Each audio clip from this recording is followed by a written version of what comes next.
Greetings smartwatch fans! Babalikan ulit natin ang H11 smartwatch. So pagkatapos nating tingnan ang iba't ibang features ng H11 smartwatch, kasama na rin yung design and yung package contents ng H11 smartwatch, sa video na ito titingnan din natin or itatry natin na i-connect ito sa kanyang support app. Okay, papakita natin sa inyo, gagawa tayo ng tutorial kung paano nga ba i-pair or i-connect ang H11 smartwatch sa application na Laxasfit. Ito. So, gumagamit ang smartwatch ng Laxasfit app na available para sa Android at iOS. So, sa atin, gagamitan natin ito ng ating Android smartphone. So, meron tayo dito, Samsung smartphone. Ko-connect natin ang ating H11 smartwatch sa Laxasfit app. So, kung gusto nyo malaman kung paano nga ba i-connect or i-pair ang H11 smartwatch sa smartphone, panoorin nyo yung video na ito. And of course, subscribe na sa ating nag-iisang Smartwatch Pinoy TV. Okay, so umpisa na natin. Pair natin ang ating H11 sa Laxasfit app. So, ida-download natin yung Laxasfit app. Di na natin isa-scan yung QR code. May QR code dito sa smartwatch at meron din dito. Instead, isi-search natin directly dito sa Google Play Store. Anong nga ulit yun? Laxasfit. Yan. So, popular naman yung app na to. Madaling hanapin. And kung nakikita nyo, meron tayong 5 million plus downloads.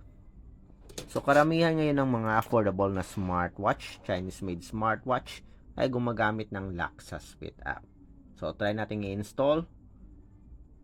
Hintayin lang natin na ma-complete. So, 71.45 MB. So, very lightweight lang yung application para sa ating Android smartphone. So, bago nyo i-connect, siguraduhin nyo munang fully charge yung smartwatch nyo para iwas conflict or error. So, installing and installed na. Yan. So, i-open na natin yung application. Tap natin open. So, user privacy policy and user agreement. Agree tayo. So, ito. Laxasfit to access this device's location while using the app. Allow natin yung physical activity access. Ito kung gusto nyo gamitin yung Bluetooth call or push notifications. Kung ayaw naman, nyo naman, pwede rin naman. So, try natin. Disable natin to. Tingnan natin kung makaka-connect pa rin tayo. Don't allow. Ito, kailangan yung i-allow to. And send you notifications.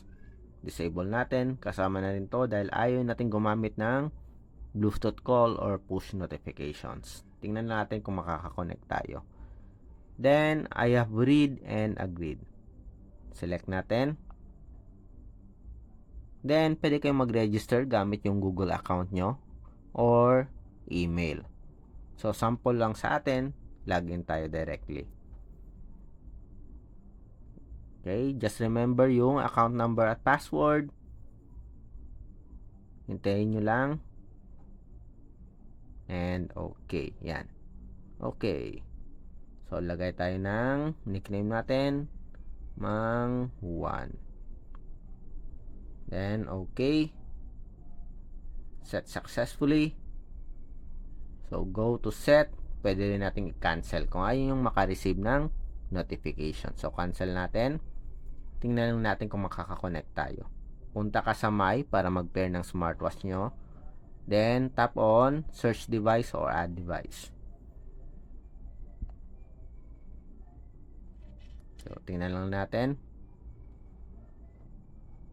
Ayun. So, may nag-appear na smartwatch. Tingnan natin. Ito ba yung smartwatch natin? Check natin sa about section ng smartwatch nyo. Punta ka sa settings. So, punta sa general. Then, about. So, ito ba yung smartwatch? A1763D Bluetooth address. So, pareho. Okay? So, hindi nyo makikita yung H11 smartwatch. Minsan, nag-a-appear sa ibang support app. Minsan, wala naman. Address yung nakalagay. So, ito yung smartwatch natin. Try natin itap. Connecting na. Hintayin lang natin na magkaroon ng successful pairing yung H11 sa ating support app. Yun. Connected successfully. So, pair natin. Pair. Ito nga ba? Connected ba tayo? Tingnan natin. Punta tayo sa device settings. Find device. And ayun. Connected tayo. So, kung nakikita nyo, kahit na disable natin yung message notifications or yung call notifications, pwede ka pa rin makakonect sa smartwatch nyo. So, kung gusto nyo i-activate, i-allow nyo lang yung permissions. So, try natin. Message reminder. Activate natin. Set successfully. Phone book. Okay, allow nyo lang yung permission. Allow. Then, add tayo ng contacts. Import.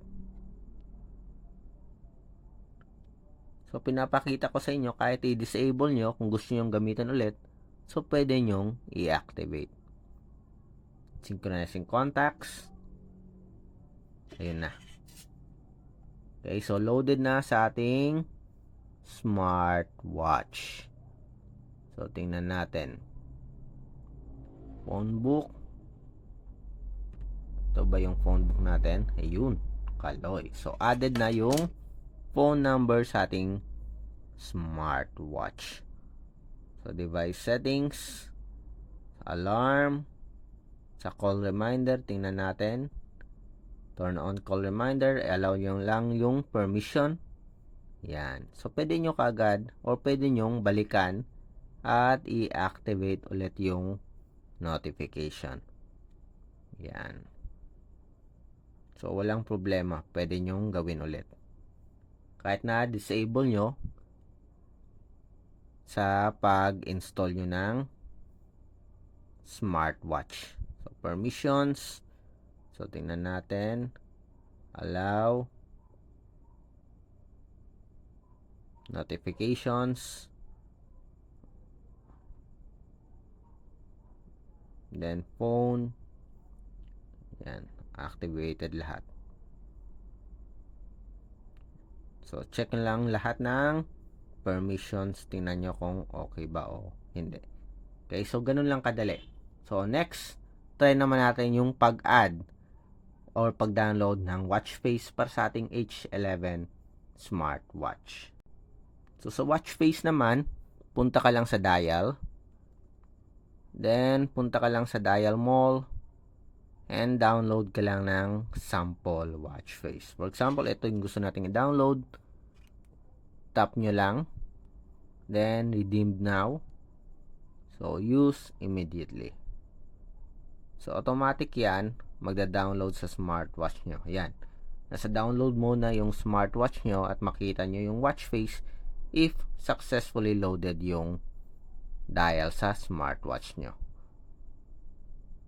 Then, ayun. So, very easy to download yung dials or watch face para sa ating H11 smartwatch. May phone book na. Na-set na rin natin yung message notifications. Tingnan na lang natin synchronizing system time. Okay naman. Message reminder na-set na natin. Automatic heart rate. Disable lang natin to. Okay, hindi naman naka-activate. And that's it.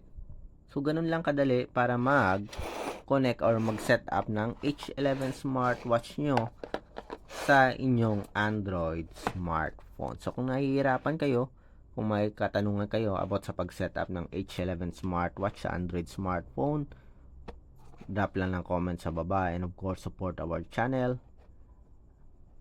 Subscribe na sa ating nag-iisang Smartwatch Pinoy TV.